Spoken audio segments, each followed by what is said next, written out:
السلام علیکم ناظرین، ہم آپ کو اپنے پیارے چینل نیکی کی راہ میں خوش آمدید کہتے ہیں۔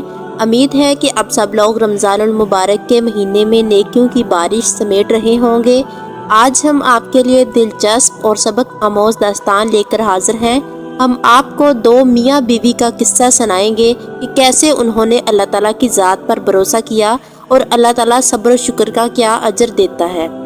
ویڈیو شروع کرنے سے پہلے تمام ناظرین سے درخواست ہے کہ ویڈیو کو لائک اور سبسکرائب کیجیے تاکہ ہماری ہر آنے والی نئی ویڈیو آپ تک بآسانی پہنچ سکے۔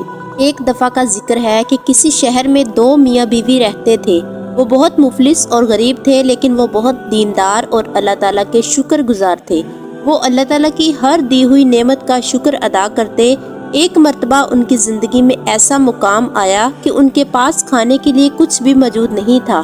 خاوند نے اپنی بیوی سے کہا کہ 3 دن سے ہمارے گھر میں چولہا نہیں جلا، ایسا نہ ہو کہ ہمارے ہمسایوں کو ہمارا یہ حال جان کر ملال ہو اور ہم ان کی نظروں میں حقیر بن جائیں، لہٰذا تم تندور میں آگ جلائے رکھو اور ہمسایوں کی یہ بدگمانی دور رہے۔ اس شخص کی بیوی نے ایسے ہی کیا۔ اس نے تندور میں آگ جلا دی اور اپنے شوہر کے پاس آ کر بیٹھ گئی۔ تندور سے اٹھتا دھواں دیکھ کر پڑوسن بھی آگ لینے آ گئی۔ اس نے دیکھا کہ تندور روٹیوں سے بھرا ہوا ہے۔ یہ دیکھ کر اس نے اس نیک عورت کو آواز دی کہ تم روٹیاں لگا کر اتنی بے خبر ہو گئی کہ خبر تک نہ لی۔ یہ سن کر وہ عورت تندور کے پاس گئی اور دیکھا کہ تندور روٹیوں سے بھرا ہوا تھا۔ اس نے تندور سے روٹیاں نکال کر شوہر کے سامنے رکھ دی اور وہ خود حیرت میں ڈوبی ہوئی تھی کہ یہ کیا ماجرا ہو گیا۔ یہ دیکھ کر اس کے شوہر نے کہا کہ اس میں حیرت اور تعجب کی کیا بات ہے، اللہ تعالیٰ کی ذات تو اس سے زیادہ ہزاروں قدرت رکھتی ہے۔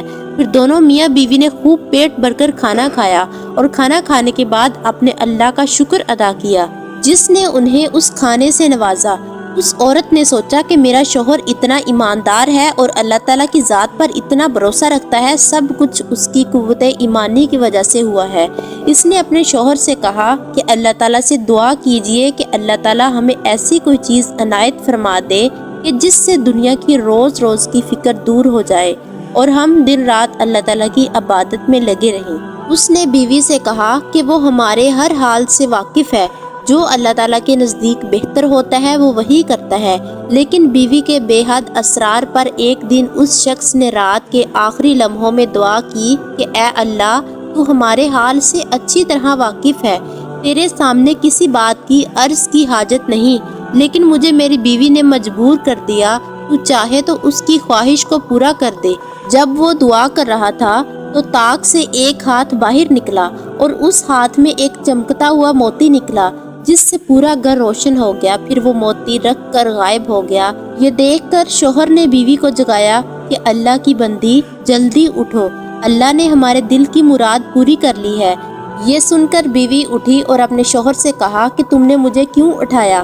میں تو ایک لطیف خواب دیکھ رہی تھی کہ جنت ہر طرف سے سجی ہوئی ہے اور اس میں ایک نہایت عمدہ مقام ہے جو کہ جواہرات سے بنا ہوا ہے اور اس قدر مزین اور روشن ہے کہ آفتاب بھی اس کی روشنی دیکھ کر شرماتا ہے۔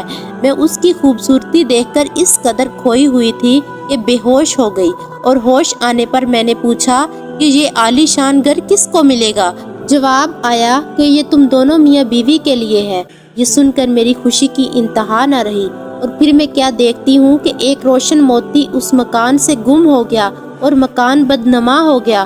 میں نے پوچھا یہ کیا ہوا؟ جواب آیا کہ وہ روشن موتی جس سے تمہارا مکان روشن تھا، وہ موتی تمہاری خواہشات کے مطابق دنیا میں چلا گیا۔ جس قدر تم دنیا میں راحت و آرام چاہو گی، اسی قدر یہاں کے رستوں میں کمی ہوتی جائے گی۔ یہ سن کر میں بدحواس ہوگی اور دنیا کی لذتوں اور آرام سے بے نیاز ہو گئی۔ میں اس کشمکش میں تھی کہ تم نے آ کر مجھے جگا دیا، لہٰذا آپ اللہ تعالیٰ سے دعا کیجئے کہ یہ موتی جہاں سے گم ہوا پھر اپنے مقام پر چلا جائے، کیونکہ دنیا کی لذت سے باقی مکان کو بدنما بنا دینا حماقت ہے۔ چنانچہ اس کے شوہر نے پھر اللہ تعالیٰ سے دعا کی اور عرض کی کہ یا اللہ، تو بڑا رحیم و کریم ہے، تم نے اپنی اس بندی کو جنت کا مزہ چکھا کر اسے دنیاوی لذتوں سے نجات دی ہے، اس طرح تو نے ایک مخالف کو موافق بنا دیا۔ میں تیری اس نعمت اور عنایت کا کس منہ سے شکر ادا کروں؟ ابھی وہ اللہ تعالیٰ سے دعا ہی کر رہا تھا کہ اچانک پھر سے ایک ہاتھ ظاہر ہوا اور اس روشن موتی کو اٹھا کر پھر غائب ہو گیا۔ ناظرین، ہمیں اس کہانی سے یہ سبق ملتا ہے کہ اللہ تعالیٰ اپنے شکر گزار بندوں کو اس کی شکر گزاری کا پھل ضرور عطا کرتا ہے، اور ہمیں چاہیے ہم دنیاوی لالچ کی بجائے اپنی آخری زندگی کے لیے دعا کریں کہ ہماری آخری زندگی کو روشن اور بہتر ہو جائے۔ یہ دنیا ایک دھوکہ ہے اور آخرت کی زندگی ہمیشہ قائم رہنے والی ہے۔ اللہ تعالیٰ سے دعا ہے کہ وہ ہمیں ثابت قدم رکھے۔ امید ہے کہ آپ کو ہماری یہ ویڈیو پسند آئی ہوگی، جس میں شکر گزاری اور اللہ تعالیٰ پر بھروسے کا سبق دیا گیا ہے۔ ویڈیو اچھی لگی ہو تو لائک، شیئر اور سبسکرائب کر دیں۔ اللہ تعالیٰ آپ سب کا حامی و ناصر ہو۔